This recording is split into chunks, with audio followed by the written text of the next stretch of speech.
How's it going, everybody? We are here with the Sunday preview. It is going to be an interesting week this week. We got two games off. The Detroit Lions are on a bye. The Houston Texans are on a bye. The Tennessee Titans and the Las Vegas Raiders are on a bye. So those four teams won't be playing. First week of bye weeks, week 6. It's going to be shorter week. For fans of 3 out of those 4 teams, Titans are winning some games, but Detroit, Houston, and the Raiders, you guys won't have to see your team lose this week, so that's a nice thing. Yeah. You won't get to see them play, but you haven't really seen much out of them this year. Sometimes a bye week's better than a non-bye week. So. Well, after that, we're going to kick off our Sunday morning with Baltimore heading to the New York Giants, in which I have Baltimore winning this game in a close one, 23-18. What do you have? I actually picked NYG in this one.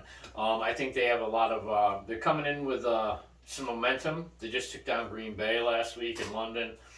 They're healthy. I know they are missing Tony as a receiver. Yeah. He's going to be out, but you also aren't seeing the same Lamar in the last 2 games you did in the first 3 games. And they're going to be out Bateman, so he's missing a deep threat. I mean, I'm not saying Lamar might not be able to pull himself up by the bootstraps and outrun Saquon Barkley, but really it's going to come down to who how well the running games can hold down the game and how much clock you can eat up while you're doing it. I like Danny Dimes. He's playing athletically. He's rushed for almost 50 yards in almost every game this season. He's playing great. I think there's a lot of positives here. I don't think there's too much going on defense, to be honest. So I think I picked the Giants 31-27 because I think they're still going to score. But I think the Giants, again, riding that momentum of beating Green Bay. Just, again, the downfall so far, the regression of Lamar in the last couple of weeks to where he was at the first couple of weeks. I see the Giants being able to take this one. Well, Lamar Jackson was bound to come down to earth. The way he was playing, he can't sustain that level of success forever. He's still going to be an absolutely amazing quarterback this season. It's what he does every year. Lamar Jackson's a very talented quarterback. But he had 12 touchdowns early on in the season, which was more than every team in the NFL, so him alone was outperforming the rest of the NFL. That wasn't going to happen continuously. But I still have the Ravens in this game because Lamar is magic. He can make things happen on offense. He's the best running quarterback since Mike Vick. And the Ravens' defense has been stepping up of late, so I don't have the Ravens running away with this game. I have it at 23-18. I think that they'll be able to pull out a close game, and I think it makes a big advantage to the Ravens that they have Justin Tucker. It's an automatic 3 points if you can get to the other team's side of the field. So I think that's a real big thing that the Ravens rely on, is that they know if they can even get on the other side of the field, they have a chance at 3 points. I like what you said about Mike Vick and him being the next best player to Mike Vick, but I almost have to say that. Here comes his inner Falcons fan right here. No, here's the thing: is I think you have to consider Randall Cunningham. So that those 3 guys and where you position them, Cunningham, if you look, had a lot of greatness. He was an amazing running quarterback. Cunningham paved the way for Mike Vick, who was probably the most exciting quarterback to play for years. People say he wasn't the best. Mike Vick wasn't the best, but what Mike Vick was the most exciting quarterback to play the game, especially during his era in his prime. I'd like to give. I say Lamar probably falls. I say Vick, Cunningham, and then maybe Lamar right now. I know Lamar's broken some rushing records, single season rushing records here and there. But again, I think he has to shuffle Cunningham into the deck there too. Regardless of that, an interesting matchup I think is going to watch is the Giants' defensive coordinator is Marty Martindale, who was the Baltimore Ravens coordinator. So Lamar Jackson's very comfortable with the defense that Martindale runs, but Martindale also has practiced against Lamar Jackson, so it'll be interesting to see who could get the better of who out of that matchup. They've been practicing against each other for years, so I'd like to see who can really figure each other out. Duvernay and Dobbs might show up in this game and help Lamar out, so we'll see what happens. But the next game is going to be the Jacksonville Jaguars heading to Indianapolis for an early rematch. They actually already played this year, and Jacksonville was able to shut them down at home 24-0. So the Colts get their chance at revenge. The Colts were able to tie their record up to 2-2-1, so they're back at 500, and this would be a game to start heading in the right direction. The Colts football has been very ugly so far. The O-line hasn't played well. Matt Ryan hasn't taken care of the ball. Regardless of how bad the O-line's played, Matt Ryan is putting the ball on the ground too much, and he's throwing too many interceptions. He can't have that many turnovers. The Colts will be playing without their starting 2 running backs. They are out Nyheim Hines and they're out Jonathan Taylor. So Deion Jackson's going to have to step up as a second-year player. He hasn't had much starting time. They reactivated Philip Lindsay again off the Yeah, practice he's going to squad, probably so get a few snaps this game. It's going to be a game where the Colts O-line is going to really have to play a bit better, and Matt Ryan's going to have to show up if they want to win this game. I expect Jacksonville to score some points. I expect Lawrence to look okay. The Colts defense kind of struggled with them, but the Colts are going to look better at home. This has been a tale of what city are they playing in. The Colts have handled Jacksonville in the last 5 meetings at home, but they've also lost every time they went to Jacksonville. I took the Colts to win 27-17. All right. Again, early in the year, which was only 3 weeks ago, Jacksonville did shut out Indy. I don't expect it to be another shutout game. If nothing, coaches watch the game, they watch the tape, they make adjustments. You are guys going to be, it's going to be a little weak, and you're going to limp in the running department. But Jacksonville last week played like the team that we expected them to come out and play. The season. Yeah, Jacksonville for the first couple games played way above where we had expected, and then they kind of looked like the team last week that we expected all season. If that team flies into Indy, then I don't really think they stand a chance. But I do have to give experience a little bit. Jacksonville did handle them. You guys aren't coming in hurt, and Jacksonville's not missing too many pieces. So if the same team shows up to play you guys in Jacksonville, then I think you're looking at a different tale. I picked Jacksonville 20-17. One of the big problems here is Matt Ryan's second most sacked quarterback in football with 21 sacks, I believe, right now. Only second to Carson Wentz, who has 25. And I think, again, with both running backs hurt, that's a sign the offensive line is just not there. Not necessarily. If you saw the Nyheim Hines hit, that had nothing to do with the O-line. He caught a little wheel route type pass. But it's when your running backs and your quarterbacks are struggling as much as they are, you tend to, and they're as talented as they are, you got to look to where the real problem is, and that's the offensive line. And I don't know if the offensive line is going to be any more protective of Matt Ryan this game than they were a couple weeks ago. So I took Jacksonville again, 20-17. We'll see. The next game on the docket is New England Patriots heading to the Cleveland Browns. I've got the Cleveland Browns winning this game 24-17. I take the Browns because the Browns have a few key injuries in Jadeveon Clowney and Denzel Ward, but Nick Chubb has been the best running back in the NFL so far. Number one took out Barkley. New England Patriots have been all right this season. They've looked competitive in quite a few games. They're only 2-3, but if the Browns can get Chubb moving and play some all right defense, the Patriots are still looking at a real fishy quarterback situation. As good as Clowney is out in this game too. Yeah, Clowney's out and Denzel Ward, so they're out their top corner and one of their edge rushers. Yep. I took Cleveland in this game 20-13. I think it has more to do with New England. You have a New England team right now with Mac Jones, who's questionable, and I think that's a huge question mark. You have a team with Zappe. They came in, almost beat Green Bay, shut out Detroit last week, which is the highest scoring offense in football, and they shut them out. And he came in and did his job. And the kid looks better, or at least equivalent to Mac Jones in a situation where you have a quarterback controversy on the team where you didn't even have to make, it was hands down decision a couple weeks ago. Because your backup a couple weeks ago was Brian Hoyer, and there was no way you're going to start Hoyer over Mac Jones. You just signed Mac Jones with the first-round draft pick. Drafted him last year. But Zappe You're really going to replace really the number 15 overall pick after getting hurt for two days? But just because Zappe won one game? You know what? I think that if he's ready to go, a game in which you didn't have to score. The defense scored a touchdown.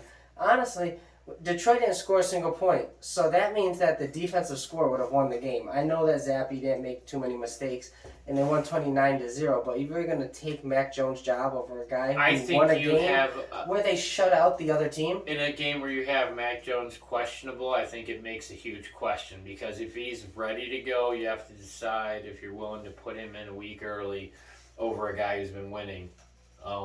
winning one game. He only played 2 and he almost He handed, won one yeah, game. but he almost handed Green Bay their fucking lunch, guy. Like it Almost. or not, What's he did. almost? You I lose, you understand lose. that. Yeah, I understand, but it What is wasn't his almost? fault. It wasn't his fault, trust me. But again, I did take Cleveland in this one. And either way, to win. So no matter what happens in New England, they're out Aguilar. You have a few injuries here and there that are going to add up. So we'll see what happens. You still have Parker over there. You still have what's his face over there? I can't remember his name. Devontae Parker, and they have. They said who's the third guy or the second guy? The other guy out. The admin out. I can't remember his damn name now. See, yeah, I'm drawing a blank too, but I know exactly. Yeah, you know. It's what not I'm talking Aguilar. about. Aguilar's No. hurt. And then they've got Jacoby Myers. Jacoby Myers, that's the guy. Again, and Stevenson, I don't think Stevens can even with. He won't be able to sustain the Clowney out, success yeah. he had last week. Even with Clowney out, I think Stevenson's going to have trouble running over there.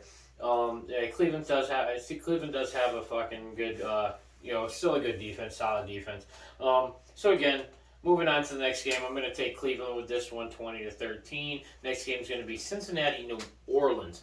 I picked Cincinnati in this one, 19-10. Mostly because New Orleans is a shattered team right now. I think they have the most injured starters. I think their injury report's the largest in the NFL right now.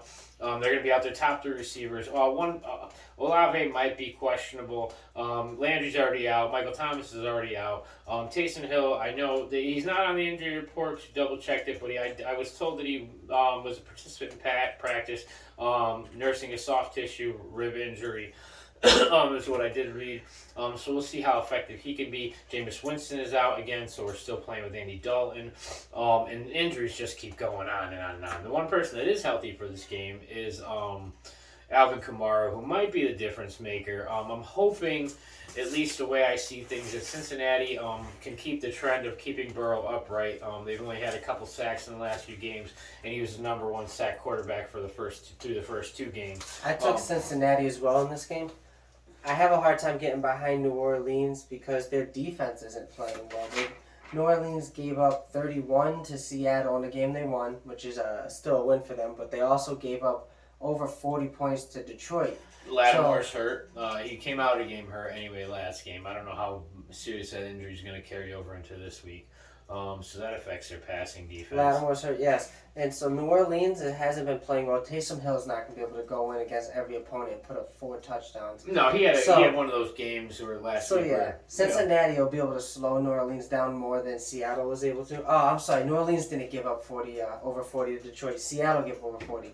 So New Orleans offense putting up 38 against Seattle, that didn't impress me too much just because Seattle's defenses look like a dumpster fire. Jamal Adams is hurt. Yeah.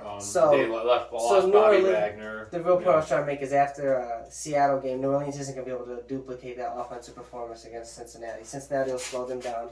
And New Orleans defense didn't look well either. Seattle put up 31 against them. So I see Cincinnati also being able to put up over 30. I got Cincinnati with a 31-21 win. New Orleans will score a little. Kamara is very talented, and Hill is a difference maker. But they're not going to have enough energy to beat Cincinnati. Yeah, again, even with potential of Higgins. And yeah, T. Higgins. it's a huge. Yeah, T. Higgins might be out, but it's a huge blow that Marshawn Lattimore's out because if T. Higgins does play, he's questionable. That means either T. Higgins or Jamar Chase is going to be going one-on-one against a not number 1 corner in New Orleans. And as much as a number 3 receiver he is, Tyler Boyd is still a danger downfield. So yeah, he might only catch. Yeah, I think Cincinnati's receiving core is very strong, and New Orleans isn't going to be coming in with all the talent to guard them. I agree. Moving on. Tampa Bay Pitt. This kind of looks like This reminds me of like a schoolyard bully, like shakedown for your lunch money kind of situation. I also want to point out, Pittsburgh fans, don't get too upset. Kenny Pickett has had to start his career against Buffalo and then Tampa's defense. It's not going to be pretty to start. He's gonna be fine going down. In the I long agree. term, Kenny Pickett's gonna be fine. This is a brutal way to start your career. Yeah, but again, this seems more like a bully shaking somebody down for their lunch money. I know they don't do that anymore, but when I was a kid, that stuff that kind of happened. I've got Tampa Bay 34-13. I got Tampa Bay 21-10. Unfortunately, Pickett's part of his prop. Without him, really getting go until he gets going, it's going to affect the rest of the offense. I mean, they got good receivers, but he's got to build a rhythm with them. Najee Harris is just a shadow of what he was last season. It's a shame because I had high expectations for him as a player. I tried to draft him in a couple leagues. I'm so glad I dodged that bullet now. And Brady, Julio's questionable, but Brady's got all his weapons.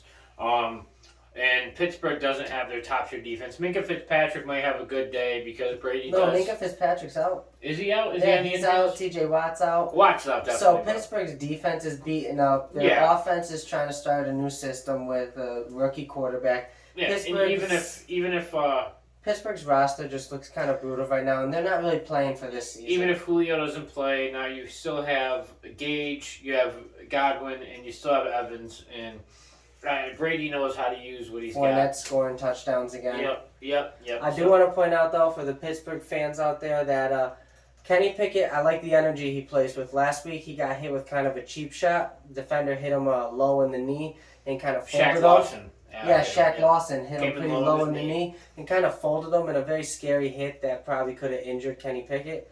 Luckily, he wasn't injured. He hopped right back up, and he went right up to Shaq Lawson, kind of mushed him in his face and shoved him. And that kind of started a little fight on the sideline, and I like to see that energy out of the young quarterback. It kind of gave a spark to Pittsburgh, even though they were getting blown out. And they never had a chance in that game. It was good to see them play with that energy. And then a little later in the game, Kenny Pickett slid down, and late in his slide, another Bills defender came in and just smashed him right in the face. Cleared the benches. It was a huge... And right away, after Kenny Pickett set the tone with Shaq Lawson, Pittsburgh offensive lineman came over and shoved the defender that cheap shot at Pickett out of bounds, cleared the benches, and started a big fight on the field. And even though Pittsburgh was losing, I like to see the fighting spirit. It feels like Pittsburgh Steelers football. And the roster is going to take a little time to develop. They've got a rookie quarterback, and the defense is banged up. I think it might be time to consider trading Chase Claypool before the trade deadline. Because with Pickett, you have Pickens over there, and you have what's his name? Deontay Johnson. Yeah, Deontay Johnson. And Claypool's just not the guy in this offense that he was when Ben was there the first couple of years. He's not the main target. He almost seems like he's slid down the pole to a 2-3 slot receiver. He's just not a guy this team seems interested in using. I think he'd be a good trade option coming up before the trade deadline on November 1st. So, wouldn't be surprised to see. Well, I've got Tampa Bay winning 34-13. So, the next game is going to be San Fran heading to Atlanta, in which I think the injury report played a big part. Played a big part in why I pick Atlanta to win 27-20.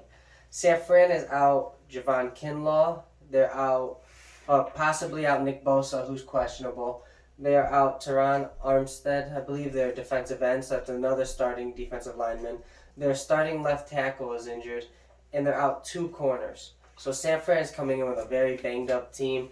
Their defense, especially, they have 4 starters on defense that won't be suiting up, and potentially Nick Bosa, which could make 5. So Atlanta will be able to score some points with all these injuries to San Fran. 27 seems reasonable for Atlanta to put up, and San Fran's offense hasn't looked too explosive, so if Atlanta doesn't turn the ball over that much, I can't really see San Fran putting up over 20. Debo might make a play, and Kittle's healthy, so I do like San Fran's offense, but with all the injuries on defense, Atlanta should be able to pull off an upset. This is going to be a big game for them. And San Fran needs to find a way to win an ugly game. What do you think? Again, I think we've all clear that I'm going to take Atlanta on this one. But I'll tell you, I have a different opinion, but I have Atlanta 27-22. I think we're past the years where Kyle Shanahan knows what we're doing on offense. The coaching staffs have changed enough, so he doesn't have that edge up on us anymore. We are facing some injuries in the backfield, but we have a young committee backfield right now. Mariota's jumped quite a bit in the quarterback rankings. His ability to actually he's playing like a starting quarterback. Like he wants to keep his job. I think he knows he's a bridge back, but he could be back there for a couple. He could be on the roster for a couple of years, and I would say you think Atlanta gives him a chance next year. I With think Calvin Ridley coming back, then you'll have Drake London, Kyle Pitts should be healthy, Patterson. Maybe you draft another running back to complement Patterson. The reality of it is, I think that in Atlanta, unless Mariota gets injured, I don't see Ritter coming in this season. Unless we start really sliding backwards, even if we're around 500 or in that area. Arthur Smith likes Mariota. Yeah, exactly. So I think that there's a chance we might stay with Mariota more than just a season, maybe a year or two. Maybe there is something there for Ritter to learn from this gentleman. And in Kansas City, in San Francisco, the Niners, they are coming in pretty injured. They do have an okay running game with Debo and whoever they start at running back. Jeff Wilson. Jeff Wilson's a serviceable back. They've had a different running back like every week. So it's whoever they start at running back at this point. But they are. I think Atlanta's been punch for punch, blow for blow with every team they've played every week. They got screwed last week in Tampa Bay on a bullshit call on Tom Brady. But I don't think there's going to be bullshit calls here because there's no Tom Brady's on the other side of the field to have refs throw flags for him, babysit. And I think this is going to be a good chance for Atlanta to come out at 500 after week 6.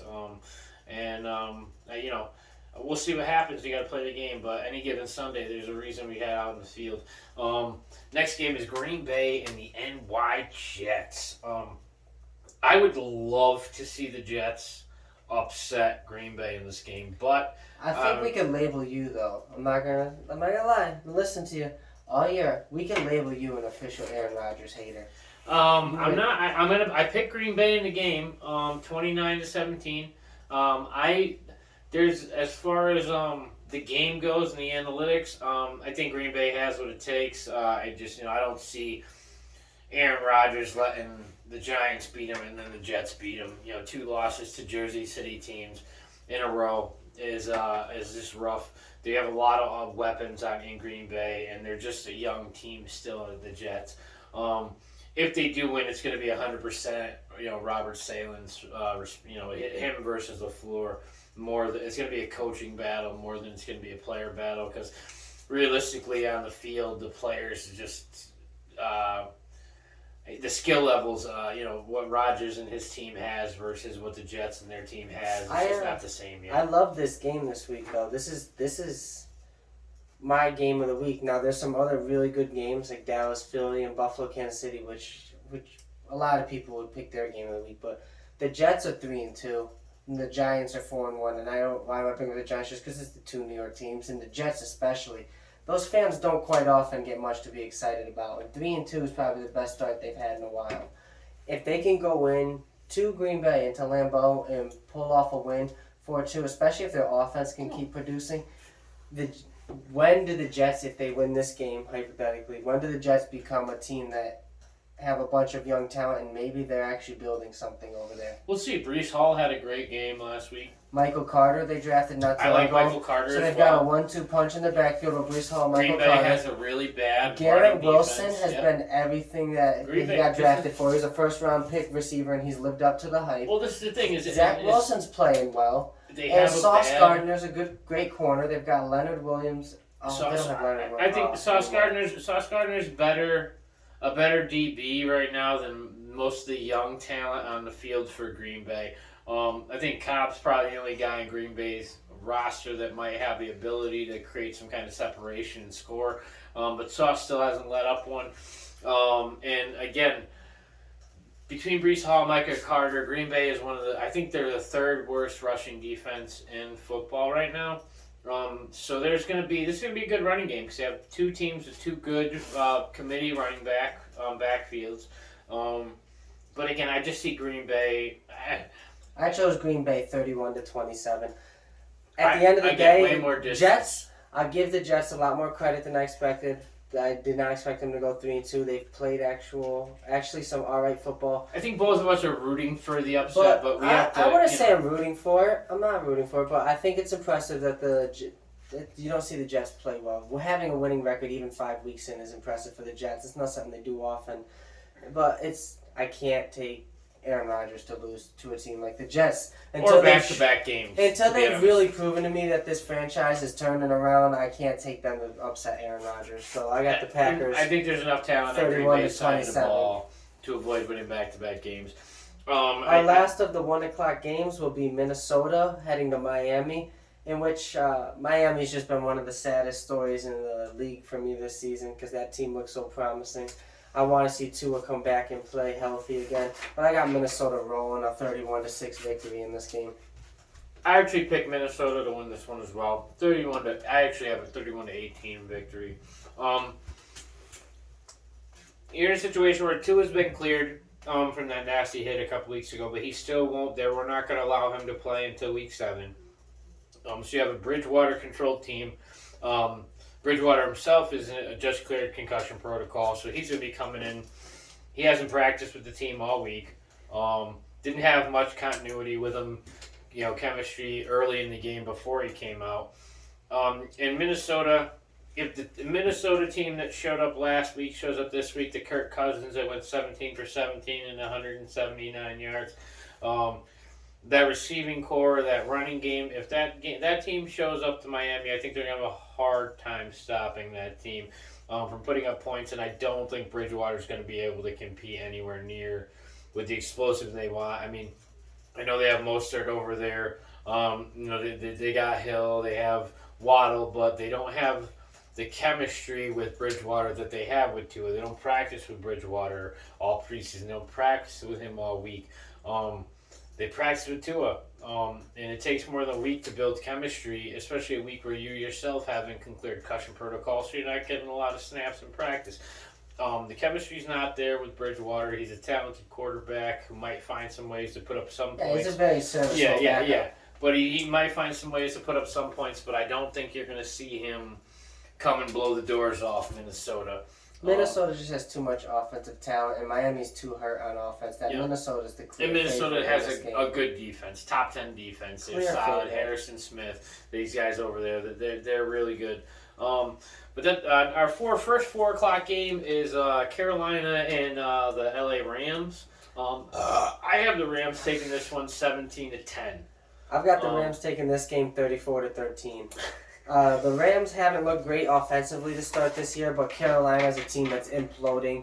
They're putting their best player on the roster, Christian McCaffrey, on the trade block. They're accepting phone calls for anybody who's interested to see what they can get for him. They just fired their head coach. I don't even know if Baker Mayfield's injured, if they're just trying to start P.J. Walker. He could be injured, but Baker Mayfield, I saw a stat he's posted. I believe it's an 18 QBR through his first 5 weeks, which is the worst QBR in NFL history, second worst QBR in NFL history. He's only second to Jamarcus Russell, who had an 11 QBR. So Baker Mayfield has been astronomically terrible for the Panthers. The whole team's just starting over. So the Rams, who, as much as the Rams have underperformed this season, they're still a team that's far above the Panthers, and I see the Rams being able to roll 34-13. All right. One of the things you didn't mention in this game, it's kind of big, is the LA Rams did not travel. Cam Akers didn't travel with the team. We have a big question mark as to what's going on with the running back situation here. I've heard his publicist released a statement saying that he was fine and it was a team issue. The team issued a statement saying he was injured, but then later said that there was an internal issue that they were going to deal with the team, and they were going to, to keep it out of the public until they had a statement to release. But either way, he is not playing on a non-injury. So he did not travel with the team. He will not be at the game. And that's going to be a huge question mark. The Rams also got their asses handed to them last week by San Fran. No, they didn't play San No, Fran. who did they play last week? The Rams played whoever. The Rams didn't look like the Rams. Oh, the Rams played the Cowboys. The No, Cowboys the Rams played the handled Cowboys. them. That's Yeah. what it was. The Cowboys. The Cowboys handled handled them. But either way, the Rams played a team that they just they didn't look like the Rams. Not the Super Bowl defending champion Rams. I think this is a game they have definitely more of a chance to win. But if they play like they did last week, I don't expect too much out of them. I know Cooper Kupp was made questionable for this game. He'll play. I'm sure he'll play. But in a game where you probably can roll the team, you probably don't want to go and overexert them. The Rams should take this one pretty easily. Again, but not a high-scoring game. I think 17-7. And for that, our next game is going to be Arizona versus Seattle in Seattle. I took Seattle 27-17 in this one. Kyler Murray's, again, you're never going to hear me say too many positive things about him. The offense is still without DeAndre Hopkins. This is going to be the last week without DeAndre Hopkins. He does come back week 7. Will be cleared to play week 7. Hopefully they have him right in, and maybe he makes a difference. Maybe he doesn't. I disagree. I don't really think that Arizona, without Hopkins, has the most talented offense. James Conner's going to be out this game. He's not playing this game, but James Conner's a very run-of-the-mill back. He's not hurting the team, but he's also not putting them above like other backs. They're going to be out an offensive tackle for this game in Arizona. And Marquise Brown's a very good deep threat, but very good deep threat with no other threats on the offense makes it so That's that not true. You do have Zach Ertz. I know he's way past his prime. Zach Ertz hasn't played like he played in Philly. But he's a target. But he's a target. So if Arizona can win this game, in which I have Arizona win this game 23-22 against Seattle, then they'll be going into week 7 3-3, getting Hopkins back, and their season will still be very open to how they can finish out with their best player. Seattle offense has been really good, though. I don't think Kyler Murray's been the worst, and Seattle's offense may have played well, but Arizona just held the only undefeated team in the NFL that's been scoring very well to 20 points, and stayed in that game 17-20. It was a very close game. And this defense should be able to hold Seattle to a lower score than New Orleans did. Lockett and Metcalf have both posted over 100 yards receiving in the same game 3 times already this season. All 3 of those games Seattle's won.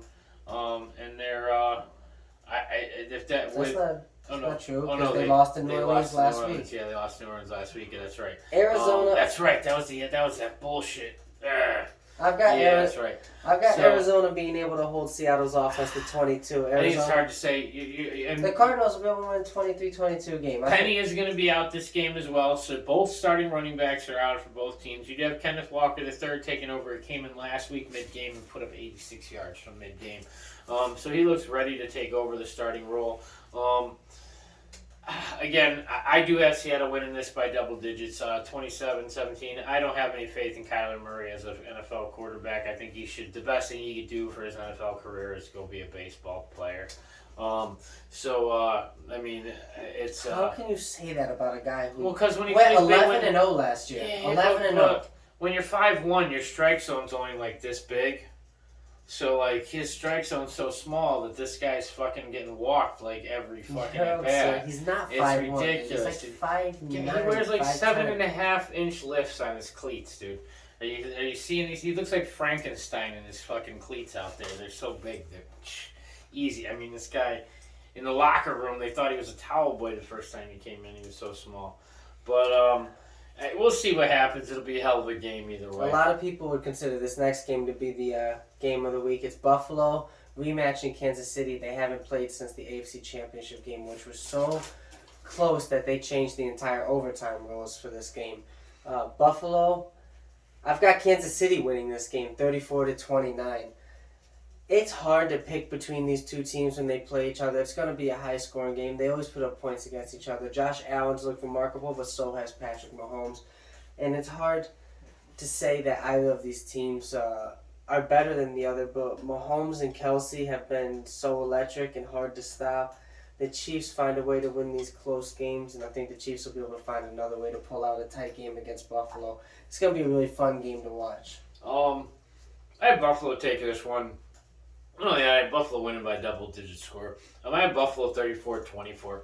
I think right now Josh Allen is the reigning. Not reigning. The lead for MVP. He's the number one. I think with Lamar falling, his regression. I think Josh Allen has clearly made a statement for himself, being, the main MVP candidate. And you have Jalen Hurts potentially in What there about as well. Patrick Mahomes? I don't think Patrick Mahomes has done much to make himself. He's No? not playing any better than he has been playing. Okay, he only threw 4 touchdowns last week. He's not playing any better than he has. And he been had a playing. 5-touchdown game. So he's already had a 5 and a 4-touchdown game this How season. different is that than Patrick Mahomes last season or the year before that? Patrick Mahomes didn't win either of those seasons either, guy. He had a 5-touchdown week and a 4-touchdown week. Patrick Mahomes hasn't really had much of an off week so far this season, except maybe against the And Colts. it didn't get him anywhere last year. It's not And gonna they've get him only got anywhere this one year. loss. Here's is- the problem: is a candle in the sun doesn't shine as bright as a candle at night, my friend. And when you're surrounded by a bunch of other Do you people, have, it just doesn't really. It's What? Are you looking at? Have you looked at Josh Allen's fucking? He plays night his games. stats? Mahomes Josh- has a ton of night games. He's shining in the dark or the sun. I don't get your guy. reference. Not at all, guy. When you're surrounded by that much brightness, guy, your shine just doesn't get noticed. What brightness? They let Tyreek Hill go. Josh Allen is insane. Again, Lamar's clearly the number 2 in votes. Jalen Hurts is potentially 3rd. This guy doesn't even get talked about in the top 5 guy right now. And You're out of your mind. Out of your Mahomes is mind. not getting an MVP vote this year. He might get You one. don't. You don't think vote. Mahomes will get an MVP? Yeah, vote? if somebody from Kansas City gets to vote, I think Mahomes will get 1 vote. Unfortunately, Josh Allen and what he's doing. What do you in guys Buffalo. think? Y'all think Josh- Mahomes is gonna get an MVP vote? He's out of his damn mind. Josh Allen threw for 4 touchdowns and 137 yards last week. The week before, he threw 3 touchdowns and 400 yards. You can go back and compare the numbers game to game to game to game, but Josh Allen and what he's doing makes him more valuable to his team and the league than Mahomes does. No, no, I disagree. That's fine. And that has That's what nothing he against has to Josh disagree. Allen because Josh Allen is a remarkable quarterback. We're talking about probably 2 of the top 3 quarterbacks in the NFL today. Josh Allen will go on to win this game with his But two no way. 100-plus yard receivers My and argument- Gabe Davis being back now. My The only argument- slump in that offense came when Gabe Davis was My out. argument isn't even that Mahomes is the number 1 runner for MVP, but the fact that you think Mahomes isn't even worthy of MVP talk when Mahomes is carrying his team to a 1 loss in 5 weeks, so they're 4-1. He's had multiple games of 4+ passing touchdowns. He threw 4 of them to Kelsey alone last week. So without Kelsey, would he have done last week? Without Kelsey, would he have done last week? Okay, what Without Kelsey, you're with Valdez, Scandling, and a bunch of guys who Start fucking taking don't targets play. off the Bills. That's a very irrelevant argument. You play with Gabe who's on your Davis team, came right? out, Gabe Davis You came play with out. who's on your team, Gabe right? Davis came out, and him and fucking Diggs managed to Do stay you not fine. play Gabe with who Davis is on came your back. roster? The fact of the matter is, guy. I'll tell you Kelsey- what, the Colts would be a lot better if you gave us the 2 top starting tackles in the NFL. But you know Kelsey- what? We Kelsey can't do caught- that. We got to play with who's on our roster. Kelsey and caught Patrick 4 Mahomes has touchdowns Kelsey. with the entire offense defense covering them. Kelsey made those catches, guy. Yeah, obviously Kelsey's a very good player. I He's would the give- best tight end in the NFL. Kelsey's but Mahomes more is of an also MVP candidate than Mahomes no. is, dude. What? For that team, definitely. He's not. What? Kelsey's disgusting. Who do you guy. think gets credit for the fact that they let arguably one of the best receivers in the NFL, not even arguably, maybe the best receiver in the NFL go? That's the argument there. And the Chiefs have not skipped a beat. Maybe that goes to the fact that their quarterback is remarkable and definitely in the argument for the most valuable player in the NFL. Mahomes isn't. I wouldn't give him a vote over Lamar or Mark. That's another one. Josh He's an Allen. Aaron Rodgers hater. He's a Patrick Mahomes hater. He's Oh, never he's given talented. Mahomes. No, you've He's never given talented. Mahomes the credit. He's talented. He went and got his ring real quick. You've but never given him 4 straight AFC Kansas City will championships, never 2 go to another Super Super Bowl Bowl. appearances. They won't go to the Super Bowl, guy. There's too much talent right now in that division. And Mahomes is going to be fighting Josh Allen and Lamar. Kansas City and Buffalo are the 2 best teams in the AFC. Mm-hmm. And then you have Baltimore. And your record Who might cares not. about who you have less? Oh, who else you have? The only team that Kansas City is necessarily eyeing, I mean, yes, when the playoffs come, it's any given Sunday or Saturday because playoff football's on Saturday too, but still, the point is it's any given game. Still, Kansas City is the team to beat. At the end of the day, they beat Buffalo last year. I don't care how good We'll see Buffalo after plays. this week. They've got the same record, and Kansas City's the team to beat. So what happens Your when take is Buffalo? wild. What happens when Buffalo rubs their noses in it this week, and then Buffalo becomes the team to beat? Because if Buffalo wins, then they're the team to beat. Don't forget the AFC Championship goes through Kansas City. It goes through Kansas City. The AFC Championship. If this game It's turns going out through Kansas City sideways, for 4 straight years, If and it until turns someone out else can sideways, knock yeah. them off, it's going to go there through 5 straight Buffalo's years. going to do it, Kyron. Okay. Buffalo's going to do it. But either way, we'll see what happens. It's going to be a great game. Probably my game of the week. The 8 o'clock game is another game that a lot of people are, would call the Could game also, of the week. it could be the It's a game of the great week. divisional game. We're looking at Dallas and Philly. I took Dallas in this one, 24-20. I think Philly's going to get their first loss. I think Cooper Rush stays 5-0, and Philly goes to 5-1. I think it's more has to do with the defense, less to do with Cooper Rush, obviously. More to do with the defense. I think Dallas' defense, being as good as they are, is going to be the toughest defense Philly's faced all year. And I don't know, we'll see what happens, but I really think that they're going to be able to keep the running game at bay, and if doing that, it's going to throw their offense off balance a little bit. And I think Dallas might be able to do what they need to. CeeDee Lamb is questionable for this game, but I think he'll be playing. I don't think is Gallup playing for this game or no? Is he out? I'm not sure if Gallup was I on don't the even know if out. it matters too much. Yeah. Gallup hasn't really been productive at all No. this year. Not at all. They do have Dalton Schultz at tight end. Last week they showed a very good ability to run the ball with their dual running back system. Elliott and Pollard both look good back there. So I personally think this is going to come down to a Dallas defense versus Philly offense. I've got Philly winning this game. Well, that's good. Dallas has been very impressive. They're probably the most impressive team of the NFL so far this season based on the fact that they lost their starting quarterback and they're still playing 4-1 with a backup. That's been very impressive. But Philly's also been a very impressive team this year. This is Philly's first real test. Philly's had a few kind of good teams, but they've had a pretty light schedule start the year. Either way, going 5-0 is very impressive. So I'd love to see what they do versus Dallas. I've got them winning 26-16. Jalen Hurts in the offense have looked very well. The run game's good. Miles Sanders has played well. Hurts has rushed well himself. He's also been able to find Brown and Devontae Smith. And he's also been able to find Dallas Goedert on short yardage plays and pick up first downs. Goddard's been a very reliable tight end for them this season, yep. The Phillies' defensive line is very good. Their defense has played well in general. So this is probably the biggest test Dallas has also had this year, even though Dallas just beat the Super Bowl champions.